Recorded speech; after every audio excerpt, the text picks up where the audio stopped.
그러나 현대에는, 요즘 시절에는 임금도 반역죄를 저지를 수 있습니다. 바로 대통령도 반역죄인이 될 수 있다는 뜻입니다. 엊그제 문화일보 주필은 이런 제목으로 칼럼을 썼습니다. 대통령도 반역자가 될 수 있다. 이것은 무슨 뜻일까요? 그렇습니다. 대통령도 반역죄인이 될 수 있다는 것입니다.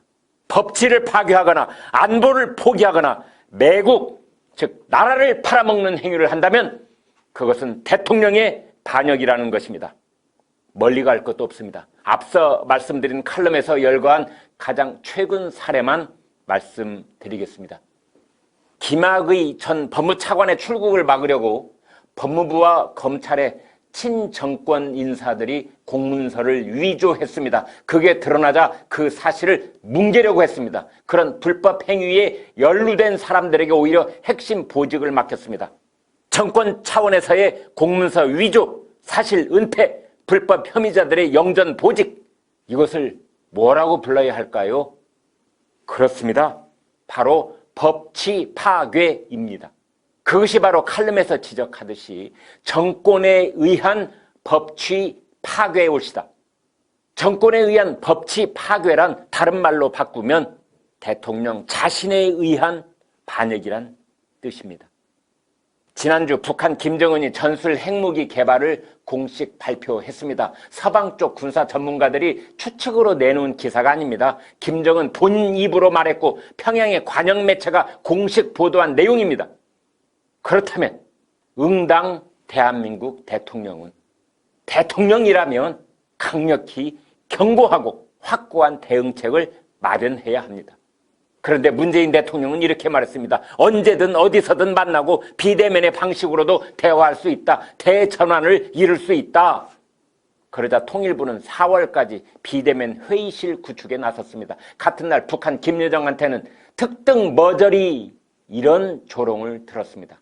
개성연락사무소를 폭파해도 해수부 공무원을 사살하고 불태워도 항의를 하기는커녕 저자세로 절절맸습니다. 이것을 뭐라고 불러야 할까요? 그렇습니다. 바로 한나라의 국가원수가 안보를 포기하는 행위입니다. 앞서 말씀드린 칼럼은 이렇게 말했습니다. 이런 안보 포기는 반역이다. 문재인 정권이 나라 전체에 해악을 끼친 가장 큰 잘못은 탈원전 정책이라고 할 수 있습니다. 앞으로 수십 년, 수백 년 동안 우리나라 에너지 정책을 절름발이로 만들어버린 정책이 탈원전입니다. 그런데 최근에는 삼중수소 괴담까지 퍼뜨리고 있습니다. 경제성 조작으로는 먹혀들지 않자 삼중수소 괴담을 들고 나온 것입니다. 정말로 천신만고 끝에 확보한 세계 최고의 원자력 발전 경쟁력을 죽이지 못해서 안달을 하고 있는 것입니다. 이것을 뭐라고 불러야 할까요? 그렇습니다. 바로 국익을 팔아먹는 매국입니다. 대통령과 정권이 국가의 이익을 팔아먹는 매국 행위를 한다면 그것을 뭐라고 불러야 할까요? 그렇습니다. 바로 대통령이 저지르는 반역 행위라고 할 수 있는 것입니다. 대기업의 영업이익을 뺏어서 중소기업이나 자영업자에게 나눠주라는 코로나 이익 공유제, 이것은 자유민주주의 시장경제와 사유재산제라는 나라의 근본 뿌리를 흔드는 발상입니다. 그것을 대통령과 청와대의 묵인하에 집권 여당에서 불을 지피고 있습니다. 조금 기다리면 주택공유제, 재산공유제, 소득공유제까지 나올 판입니다. 이것은 무엇일까요? 그렇습니다. 바로 국기문란이요 국헌문란입니다. 앞선 정권에서 최순실 씨가 만든 무슨 문화자든 체육재단을 저 사람들이 국정농단이라고 불렀는데 그런 것은 이 공유제에 비하면 애들 장난도 아닙니다. 헌법 정신을 훼손하는 국헌문란, 그것은 바로 정권이 저지르는 반역이 되는 것입니다. 대한민국 헌법 제21조 제1항은 이렇게 천명하고 있습니다. 모든 국민은 언론 출판의 자유와 집회 결사의 자유를 가진다. 그렇습니다. 이것이야말로 서방 세계의 모든 자유민주주의 국가들이 자신들의 헌법에 천명하고 있는 표현의 자유라는 것입니다. 그런데 지금 우리나라 집권 세력들은 5.18 왜곡 처벌법 그리고 대북전단 금지법 같은 유연적 법률을 만들어 통과시켰습니다. 이건 역시 국가의 기본 질서를 무너뜨리는 국헌문란이요 반역적 죄과가 되는 것입니다. 선거법을 제멋대로 고쳐서 비례 유성정당이라는 희귀한 괴물정당이 나올 수밖에 없도록 만든 죄과도 결코 가볍지 않습니다. 다른 나라의 부끄러운 제도입니다. 국정원이 갖고 있던 대공수사권을 통째로 경찰에 넘겼는데 전술핵 무장을 천명한 적대 국가와 155마일 휴전선을 맞대고 있는 국가가 할 짓이라고는 믿을 수 없을 것입니다. 이스라엘 사람들에게 우리나라 국정원이 대공수사권을 포기했다고 말해주면 아마 거짓말하지 말라고 할 것입니다. 자사고, 외국어고, 국제고는 2025년부터 전면적으로 폐지될 운명입니다. 교육은 백년지 대계인데 이것을 함부로 허물고 있습니다. 김해 신공항은 백지화하고 10조 원을 들여 가덕도 신공항을 짓겠다고 하고 있습니다. 부산 시민들을 위해서라면, 부산에 살고 계시는 우리 애청자들을 위해서라면 신공항을 10개를 지어도 됩니다. 다만 선거가 있을 때마다 전국적으로 신공항이 서너 개씩 더 생길 수 있도록 만든 정권과 그 죄과는 그냥 넘어갈 수 없습니다. 지금부터 더 열거할 수 있는 정권의 반역 죄과는 쌓여 있습니다. 시간 관계상 여기까지만 하겠습니다. 여러분이 지인들을 만나서 얘기를 나누시면 정권의 반역 죄과를 몇 시간 동안 얘기를 해도 시간이 모자랄 것입니다. 오늘의 결론은 이렇습니다. 정권이 법치 파괴, 안보 포기, 매국 행위 이런 짓을 할 때 우리는 그것을 반역이라고 부른다는 것입니다. 여러분의 소중한 의견을 떴습니다. 떠평 시작합니다. 제목은 영국의 금융가 소문입니다. 전 세계 돈이 집결하는 영국의 금융가 소문에 의하면 문재인 정권이 삼성을 억압하는 또 다른 이유가 바로 삼성의 첨단 무기 산업 때문이라고 합니다. 삼성이 항공기 부품과 무인 잠수함, K9 자주포, 그리고 K20 탱크 등등 여러 가지 무기도 만들지만 제일 무서운 것은 군사 지휘 자동화 체제 운영하는 시스템을 미국과 공유하고 있다고 하는 사실 때문이라고 하니 놀랍습니다. 이미 폴란드, 헝가리 등의 삼성의 무기 생산 공장이 있었다고 합니다. 우리도 잘 모르고 있는 사실을 해외의 민간 정보기관들이 먼저 알려주니 안타까운 심정입니다.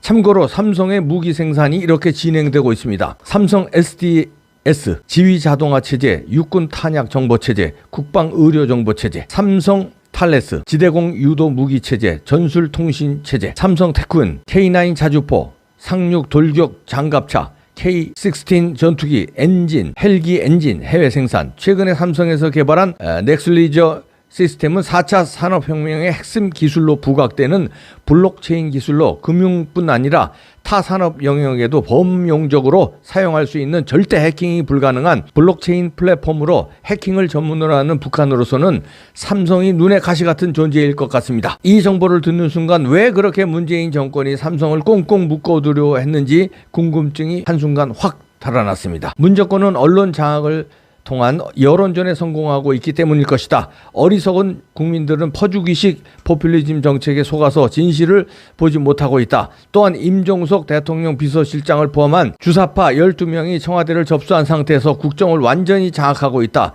또한 각 부처의 장관은 허수아비일 뿐 이들 주사파가 국정원, 군, 검찰, 경찰, 국세청, 감사원 등 국가의 모든 권력 기관까지 장악하고 좌지우지하고 있다. 그리고 여론조사 기관까지 매수되어 여론조사 발표 내용까지 조작되고 있다는 의혹을 받고 있다.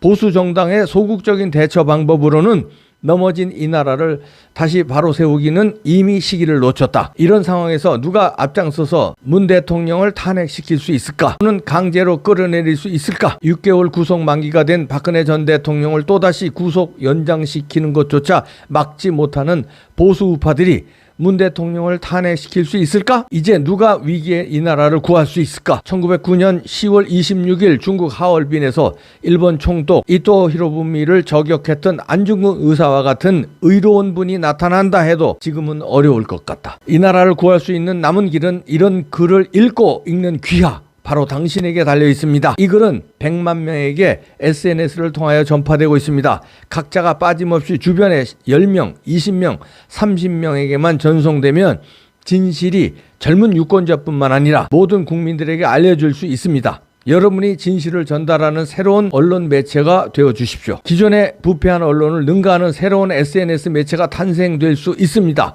여러분의 작은 협조와 동참만이 위기에 처한 이 나라를 구할 수 있습니다. 꼭 주위에 많이 알려주세요. 이런 그 절절한 사연을 보내주셔서 소개 안 할 수가 없어서 소개해드렸는데, 여기에 내용은 이제 영국의 금융가에서 들은 얘기다. 이제 소문. 원래 이제 저도 이런 방송을 했었는데요. 제가 한국에 2001년 처음 와서 한 방송이 한국경제TV에 미국 증시 앵커도 하고 브리핑하는 국제뉴스도 하고 있는데요.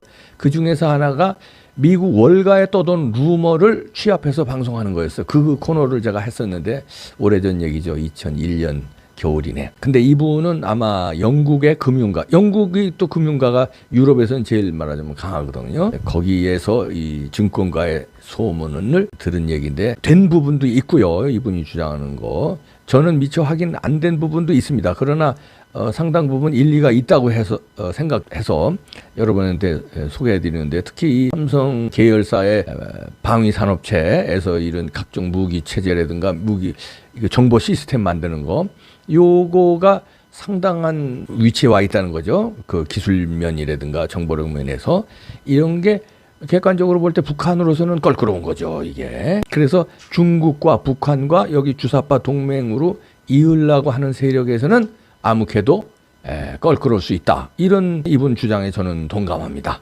이 우리가 모르는 거대한 세력들이 있어요. 그렇게 해서 한미동맹을 와해시키고 한중 쪽으로 저 북한과 함께 가려는 이런 음모와 그 계획이 있거든요. 그런 걸 추진하는 쪽에서 보면 이게 눈에 가시일 수 있죠. 삼성이. 그리고 그거를 추진하는 중국에서 보면은 삼성이 눈에 가시일 수 있죠. 뭐 다른 전자제품이라든가 반도체 이런 걸로도 삼성하고 중국하고 경쟁을 하지만, 그걸 넘어서서 이런 한미동맹의 그 군사적 기술 시스템이라든가 군사 무기 시스템에 이런 걸로 볼 때는 중국으로 보면 진짜 눈에 가시죠, 삼성이. 그러면 삼성을 없애야 되는 거는 중국의 이익하고 맞닥떨어지고 북한의 이익과 맞닥떨어진다. 중국과 북한과 주사파하고 한데 같이 연합하려는 세력의 입장에서는 삼성이 눈에 가시다. 이건 3단 논법에 의해서 충분히 우리가 예상할 수 있습니다. 그래서 이렇게 이재용이를 툭 한번 잡아놓고 삼성을 그냥 흔들고, 그냥 상속세도 무리하게 뜯고, 상속세 뜯으면 되지 또 기부금도 저는 뜯겼다고 봅니다. 무언의 압박이 있죠. 왜 기부금 뭐 이거 어떡하시죠, 이거 여론도 안 좋고 이러면서 쓱 압박 넣으면은 아유 뭐 감옥에 총수는 들어가 있고, 아유 그러면 이제 어떻게 국가에 바치겠습니다. 이게 유도하는 거예요. 근데 그게 또 몇 조라는 거 아닙니까? 그 미술품만 해도 현금으로 또 조 단위를 또 기부하기도 했고, 이런 게 다 큰 그림으로 이렇게. 그래서 권력이라는 게 무서운 거거든요. 권력은요 엄청난 게, 과거에도 그런 권력에 의해서 그룹 뭐 해체되고 이런 경우도 있었지만 실제로 그래도 세계 최고의 그룹을 해체한다고 말도 안 돼. 이거 외국인 자본이 얼마나 들어와 있는데. 여러분들이 순진한 생각입니다. 말도 안 되는 일을 우리 지금 많이 겪고 있잖아요. 말도 안 되는 사법체제 농간, 말도 안 되는 일이 지금 일어나고 있는 상황에서 이거를 못 믿는다고요? 이것도 말도 안 되는 일 같지만 지금 거대한 세력에서는 하고 있다. 그러면 우리는 이분이 마지막에 호소한 것처럼 지금 언론도 못 믿고 여론조사도 못 믿고 하니까 이렇게 SNS를 통해서 이 나라를 구할 수 있게 이런 글을 많이 전파해달라. 그리고 공유하자. 이런 내용을 분의 진심이, 절규가 느껴집니다. 영상도요 많이 버텨주시기 바랍니다. 이 위기에 처한 나라 구합시다. 국민이 구해야죠. 저들을 처단해야 됩니다. 이거를 총칼로 지금 싸울 수는 없지만 이 의식을 공유하는 것 자체가 큰 힘이 됩니다. 관심과 참여, 그리고 우리나라 꼭 구합시다. 갑시다. 20대 때 학생운동했다고 평생 우려먹었습니다. 30, 40대 국회의원 하더니 40, 50대 되어서 국가요직 휩쓸고 있습니다. 그런데도 불구하고 민주당은 민주화 유공자 예우법 같은 운동권 셀프 특혜 법안 제출했습니다. 여러 차례 했습니다. 학비 면제, 취업 지원, 의료 지원, 주택의 대출 우대, 5만 가지 특혜가 다 있었습니다. 여기에. 자식 잘되기 바라는 부모 마음 다 똑같습니다. 하나라도 더 챙겨주고 싶은 마음, 그거 너무나 당연합니다. 인지상정입니다. 자기 자식 귀하다 그러면 남의 자식 귀한 줄도 알아야 되겠죠. 법무부 장관 한번 보십시오. 형사 피고인인데 장관 되었습니다. 법무부 차관 한번 보세요. 택시기사 목 잘랐어도 그냥 임명했습니다. 청와대 경찰 다 눈 감아줬죠. 문재인 정권에서 탄압이란 말이 계획이란 말로 둔갑해버렸습니다. 국어 사전을 바꿔야 될 판입니다. 권력에 충성하는 검사 영전했습니다. 법에 충성하는 검사 좌천당했습니다. 아니 여기 법무장관 계실 텐데 사실 아닙니까? 수사 외압 혐의로 기소돼서 재판받고 있는 피고인 영전의 승진까지였습니다. 세상에 서울 고검장이 되었습니다. 박범계 장관 이래도 되는 겁니까? 지금 대한민국에 법치가 없습니다. 법치가 있어야 할 자리에 뭐가 있는 줄 아십니까? 문치가 있습니다. 박원순, 노거든 전 시장 성범죄 사건 생겼을 때 기억하실 겁니다. 여성단체 활동하셨던 여당 의원님들 뭐라고 하셨습니까? 여성운동인이 여성인권이 하는 것들 알고 보니까 배지 달기 전까지만 선동부였다. 그렇게밖에 볼 수 없지 않습니까? 한번 상식적으로 생각해 보세요. 대한민국이 5.18권 운동권이 요새가 되어가고 있습니다. 20대 때 학생운동했다고 평생 우려먹었습니다. 30, 40대 국회의원 하더니 40, 50대 되어서 국가요직 휩쓸고 있습니다. 그분들에게 정말 태평성 될 겁니다. 이런 태평성대가 어디 있겠습니까? 한때 대한민국 체제 뒤집으려고 했던 분들, 그분들이 이 대한민국 체제에서 가장 많은 혜택을 누리고 있습니다. 그다 특권과 반칙까지 하고 있습니다. 이제는 꼰대, 수구, 기득권이 됐다고 지탄받고 있습니다. 대한민국에 가장 많은 해악을 끼치는 그룹이라고 지탄받고 있습니다. 운동권 이력 완장 차고 온갖 불공정 반칙 특권의 과실을 따먹고 있는 분들이 계시다면 한번 자신을 돌아봐야 되지 않겠습니까? 오늘 정말 힘겨워하는 청춘들 우리 앞에 고통을 호소하고 있습니다. 정말 부끄럽지 않습니까? 문재인 정부와 민주당 그리고 5.86 운동권 국가를 사유하고 있습니다. 민주공화국의 근본인 상권분리 법치주의 무너졌습니다. 대통령께서 야당의 동의 없이 강행한 장관급 인사가 무려 33명이나 됩니다. 이명박 정부, 박근혜 정부 두 개를 합친 것보다 더 많습니다. 민주당 180석이므로 국회 상임위 다 독식했습니다. 행정부를 견제하기는 커녕 청와대 출장소, 대통령 가신이 되어서 민망한 날치기 처리, 기립 표결을 반복하고 있습니다. 사실 아닙니까?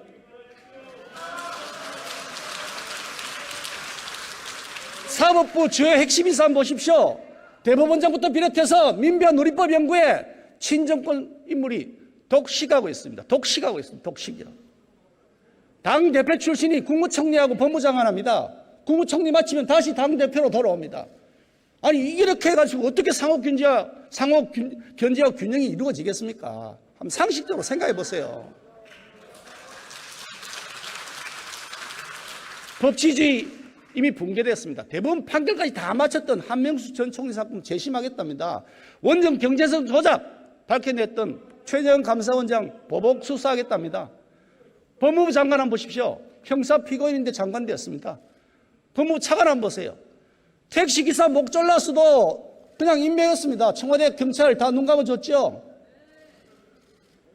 검찰이 전 정권 수사할 때 여러분 박수 쳤지 않습니까? 잘한다고 부추겼지 않습니까? 그러더니 현재 권력, 살아있는 권력 조사하니까 검찰 개혁하겠다고 그럽니다. 그게 계획입니까? 탄압이죠. 문재인 정권에서 탄압이란 말이 계획이란 말로 둔갑해버렸습니다. 국어 사전을 바꿔야 될 판입니다. 지난 6월 4일자 검찰 인사 한번 보십시오. 권력에 충성하는 검사 영전했습니다. 법에 충성하는 검사 좌천당했습니다. 아니 여기 법무장관 계실 텐데 사실 아닙니까? 수사 외압 혐의로 기소돼서 재판받고 있는 피고인 영전의 승진까지였습니다. 세상에 서울 고검장이 되었습니다. 박범계 장관 이래도 되는 겁니까? 공수처 윤석열 전 총장 직권남용으로 수사하겠답니다. 야권 수사하려고 만들었던 그래서 밀어붙였던 공수처 그게 딱 맞는 짓입니다. 말로는 공수처라고 하지만 사실은 야권을 수사하는 야수처 그 정체가 그 흉계가 드러나고 있습니다. 지금 대한민국에 법치가 없습니다. 법치가 있어야 할 자리에 뭐가 있는 줄 아십니까? 문치가 있습니다.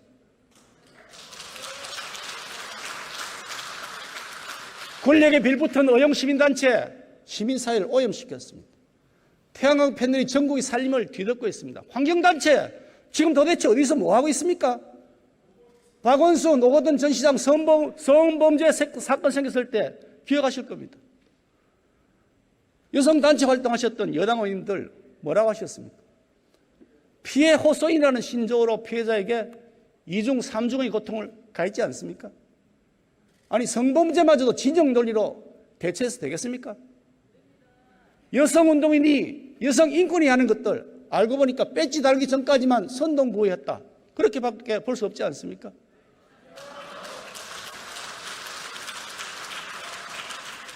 민주노총 반미투쟁하고 있습니다. 반미투쟁하고 노동자의 무슨 상관이 있습니까? 전교조 학생들 학력평가 거부하고 있습니다. 아니, 학생이 어느 수인지 알아야 맞춤형 교육을 할 거 아닙니까? 아니, 자기들 일하기 싫어서 이런 거 아닌가요? 학생들을 어떻게 할 겁니까, 앞으로? 얼마 전에 모 고등학교 학생 답안지 30초 늦게 제출했더니 0점 처리했답니다. 부정행위라고 합니다. 그런데 조국 전 장관 한번 보시죠. 그분 자녀 7대 호의스펙에 대학 표창장 위조로 진학했습니다. 학사 경고 받았는데 장학금 줬습니다. 그런 장학금 받는 나라 정말 기가 막힌 나라 아닙니까? 근데 이분 어떻게 됐습니까? 지금 어떻게 된지 아시죠? 의사가 되었습니다. 전혀 아무런 자격 취소가 없습니다. 이게 공정합니까? 이것이 가재, 붕어, 개구리, 가붕괴와 용어의 차이라고 저는 생각합니다.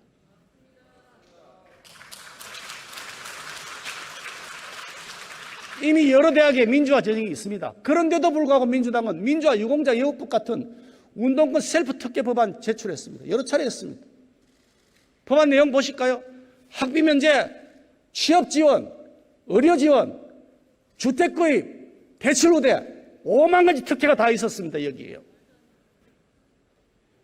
공공의대 만든다면서 그 입학을 어떻게 한다고 그랬습니까? 시민단체 추천받는다고 그랬습니다. 민주노총 친인척 채용 비리로 비판대에 올라 있습니다. 자식 잘되기 바라는 부모 마음 다 똑같습니다. 하나라도 더 챙겨주고 싶은 마음, 그거 너무나 당연합니다. 인지상정입니다. 그렇지만 우리가 지켜야 될 원칙과 법은 지켜야 되지 않겠습니까? 꼼수는 쓰지 말아야 되지 않겠습니까? 자기 자식 귀하다 그러면 남의 자식 귀한 줄도 알아야 되겠죠. 자기 자식은 자사고 외고 다 버렸습니다. 그래 놓고 왜 남의 자식이 멀쩡하게 다니고 있는 자사고 없애자 그럽니까? 왜 입으로는 반일하자, 반미하자 그러면서 자기 자식은 일본에 유학 보내고 미국에 유학 보냅니까? 자기 자식 정규직 시켜주려고 귀족노조였습니까? 자기 자식 명문대학생 만들어주려고 어용시민단체였습니까? 80년대 구국의 강철대호가 이제 이름이 바뀌었습니다. 이권의 강철대호, 세습의 강철대호가 되었습니다.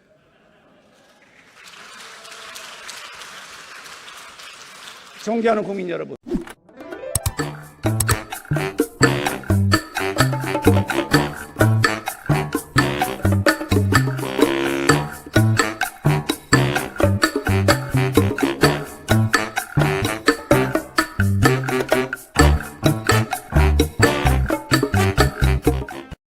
저는 한 가정의 딸이고 자유민주주의 대한민국의 청년입니다. 최근에 귀한 청년들로부터 시작된 김정은 사진 화형식, 인공기 화형식 환영합니다. 한 가지 오해하지 않으시기를 부탁드리는 것은 뭔가를 찢고 불태우는 것을 그거를 장려하자는 의미가 아닙니다. 대한민국 국민이라면 지금 당연히 할 수 있는 것에 대해서 지금 대한민국의 공권력이, 대한민국의 경찰이 명예훼손을 운운하면서 국민들을 협박한다라는 그 자체, 그것에 대해서 그 정체성을 똑바로 해달라는 국민들의 강력한 촉구인 것입니다. 혈맹인 미국의 국기 훼손은 왜 내버려 둡니까? 버젓이 혈맹인 미국의 성조기를 불태우는 이런 짓은 왜 내버려 둡니까? 아, 미국이라서 그렇습니까? 그렇다면 태극기 훼손에 대해서는 지금 경찰이 어떻게 대응했습니까? 창원에서 있었던 기사를 보도록 하겠습니다. 지난 19일 창원시청 광장에서 열리고 있는 태극기 집회 현장에 태극기가 불에 탄 채 발견이 됐습니다. 이에 대해서 간첩 사건도 절도 사건도 아니기 때문에 해줄 수 있는 조치가 없다라고 하면서 돌아간 것으로 알려졌습니다. 언론에서 취재를 시작하자 지난 24일 밤에 뒤늦게 조사관들을 파견해서 재수사에 나섰습니다. 태극기가 훼손된 범죄 최초 신고로부터 6일 만에 관심을 보인 것입니다. 얼마 전 서울역에서 인공기를 태웠을 때는 즉각 수사에 나선다고 하면서 태극기 방화 사건은 일주일이나 지난 시점에서 오고 태도도 아주 달랐습니다. 태극기가 불에 탔으면 경찰이 더 엄중하게 처벌하고 반응해야 되는 거 아닙니까? 적기인 인공기를 불태운 것과 왜 그렇게 대응 태도가 다른 것인지 경찰의 늦장 대응을 비판했습니다. 기사 그대로 전해드렸습니다. 판단은 여러분이 하시기 바랍니다. 혹시 이걸 보실지도 모르는 북한의 주민분들께 말씀드립니다. 저희가 이렇게 인공기를 불태우고 여러분이 최고 존엄이라고 부르는 그 자의 얼굴을 훼손하는 것에 대해서 여러분을 모욕하는 게 아니라는 것을 이해해 주시기 바랍니다. 바로 여러분을 감금해놓고 여러분에게 노예살이를 강요하고 있는 당신과 같은 처지에 있던 수백만의 사람들을 수용소에서 처참하게 죽음으로 내몰랐던, 특별히 지난 90년대 그 수백만의 아사지옥으로 몰고 갔던 김일성 3대, 그리고 현재는 전 세계를 대상으로 이렇게 핵테러 위협을 가하고 있는 이 사람에 대해서 분노하고 목소리를 내고 있는 것이기 때문에 이것은 우리의 생존권뿐만 아니라 여러분을 자유케 하라는 시대적인 명령이자 목소리인 것입니다. 여러분을 공포감 속에서 노예로 만들고 있는 자들을 우리는 대적합니다. 또한 이들의 배후에서 특별히 지금 현재 대한민국을 죽이려 드는 글로벌리스트들의 이 강도짓을 규탄합니다. 김정은 이 사람도 100배 사죄하고 용서를 구하면서 남은 생을 정의의 법치 아래 무릎을 꿇으면 기회가 있을지도 모르겠습니다. 그러나 그때까지 우리는 지금 이렇게 죽어가는 여러분 방치할 수 없고 이토록 생존권을 위협하는 이 자의 행위를 방치할 수 없으며 그러한 우두머리를 자처하고 있는 자들을 규탄하고 축출해야 할 의무가 있습니다. 그래서 이러한 모습을 보여드리고 있는 것입니다. 오해가 없으시길 바라고 지금까지 모르셨던 게 있다면 이해할 수 있는 약간의 도움이 되시기를 바랍니다. 현재 대한민국에서는 어떤 일이 벌어지고 있는지 말씀드리겠습니다.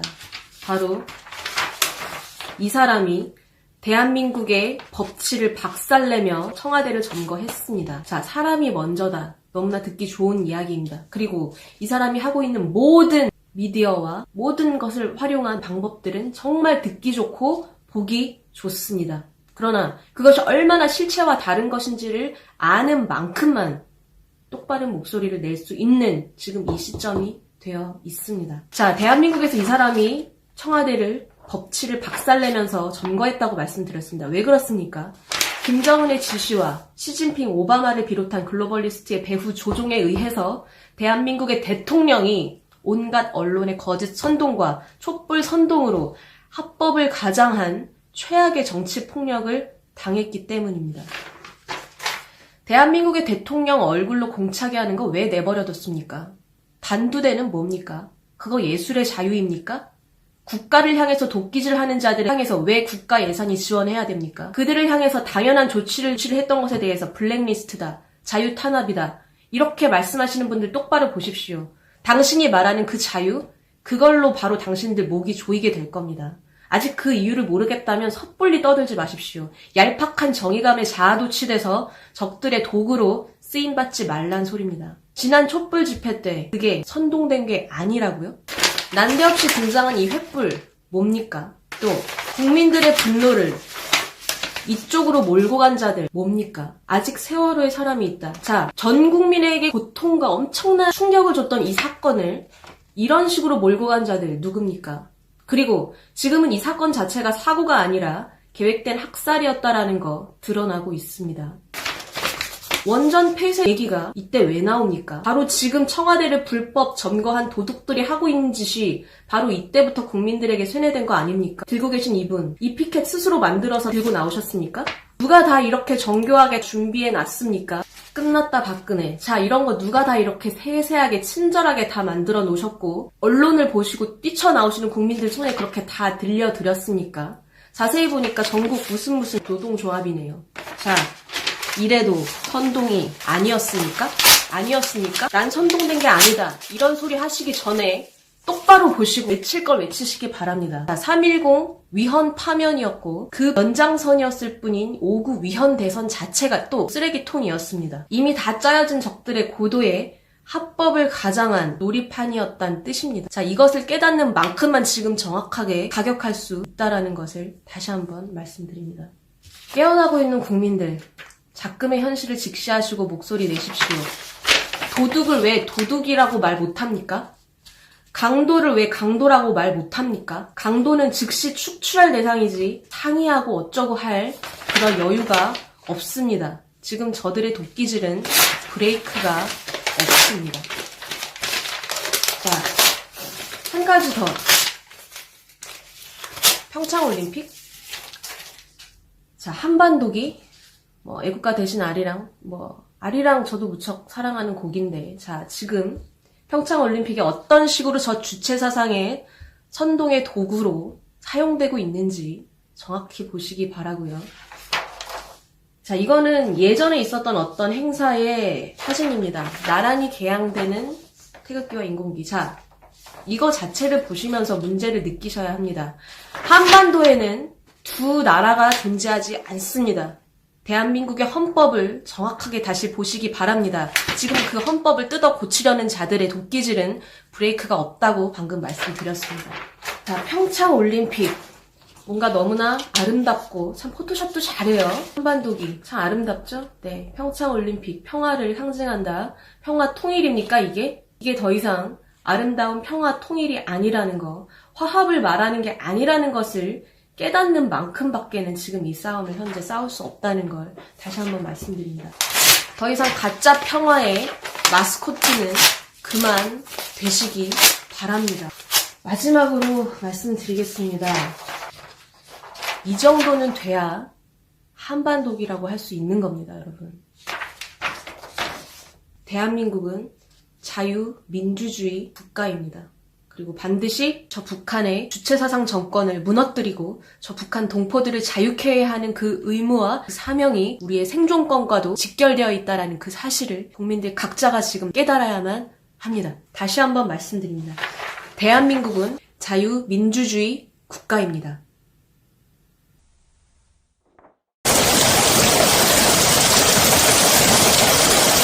그럼 박지원 의원이 여기서 무슨 말을 했는지 우리 다 같이 한번 들어보죠. 박근혜 탄핵 때 우리가 얼마나 어려웠습니까? 그래서 우상호, 노회찬, 박지원 이 세 사람이 뭉쳐서 새누리당 격파작전을 하자. 특히 제가 김무성 대표하고 만나서 내가 20표가 필요하거든요. 그래서 안전하게 40표 달라 했더니 저한테 형님 40표 됐습니다. 시작한 거예요. 그런데 나중에 보니까는 이 분위기가 좋아져가지고 60표 이상 확보됐다. 이렇게 해가지고 표결을 했는데 62표 차로 탄핵이 가결됐지 않습니까?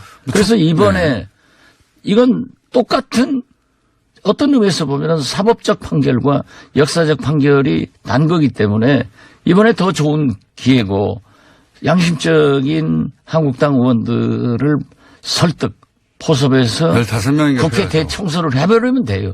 15명 정도, 15명이 부족한데 안전하게 20표는 확보하고 나가야 된다. 이것을 사당 지도부가 체계적으로 해야 된다. 못하겠으면 박지원이를 모셔가라. 제가 했지 않습니까? 김무성 이 사람 뭐 하는 사람입니까? 아니, 김무성 이자가 사람이 맞기는 맞습니까? 인면수심 하는데 사람의 가면을 쓰고 어떻게 이렇게 행동할 수 있죠? 김무성 이 사람한테 진짜 쌍욕을 안 퍼부을 수가 없습니다. 당시 설령 좌파 야당에서 박근혜 대통령님을 탄핵하려고 해도 적어도 김무성만은 다른 사람도 아니고 적어도 김무성만은 여당 대표로서 끝까지 대통령님을 지켜드려야 하는 것이 도리에 맞는 것 아닙니까? 그런데 박지원 의원이 김무성한테 박 대통령님 탄핵하려면 20표가 필요한데 안전하게 40표만 좀 준비해달라고 하니까 김무성이 형님 40표 준비됐습니다 하고 대답하고는 나중에는 또 분위기가 좋아져서 60표 이상 확보해줬답니다. 여러분, 옛날에 박근혜 대통령님이 김무성 이 사람한테 얼마나 잘해줬습니까? 이명박 대통령이 친박 세력 탄압할 때 김무성 이 사람도 함께 공천 학살을 당해 당내 입지와 정치 인생이 완전히 끝날 위기에 처해 있지 않았습니까? 이때 당시 박근혜 대통령님은 공천에서 탈락한 친박계 의원들에게 국민도 속았고 나도 속았다. 살아서 돌아오라. 하는 메시지를 남겼지 않습니까? 그리고 그 사실을 국민들 앞에 공개도 해주셨습니다. 그래서 이 메시지 덕분에 김무성은 친박 무소속 연대를 이끌어 국회의원에 당선될 수 있었고 끊어질 뻔한 정치 생명도 다시 이어갈 수 있었지 않습니까? 꼭 이 사건만 아니더라도 친박의 좌장으로 불리면서 정치적으로 박근혜 대통령님의 후광을 그렇게 많이 입었었는데 은혜를 원수로 갚는 저 음습하고 사악한 모습에 경악을 금할 길이 없습니다. 한낱 미물도 주인에게 보온을 하려고 한다는데 김무성은 정말 이 오수의 개만도 못한 사람입니다. 김무성의 이 이적 행위에 대한 뉴스를 접하고 나니 저의 생각이 바뀌었습니다. 배신의 정치, 기회주의 정치, 이참에 척결해야 합니다. 김무성을 보고 있으니 한 번 배신자는 영원한 배신자다 라는 말이 근거 없는 말은 아닌 것 같다는 생각이 듭니다. 철새 정치꾼들 모두 색출하여 모조리 대청소해야 합니다. 적어도 한국당 내에서는 배신의 정치꾼, 기회주의 정치꾼들이 발을 못 붙이도록 모두 몰아내야만 합니다. 전방에서는 김진태, 곽상도 같은 애국 애당심이 투철한 의원님들이 피를 흘리며 철저히 싸우고 있는데 후방에서 그런 분들 등에 칼을 꽂는 일이 두 번 다시 일어나서는 안 되겠죠. 김무성 씨, 제가 눈 크게 뜨고 지켜보고 있겠습니다.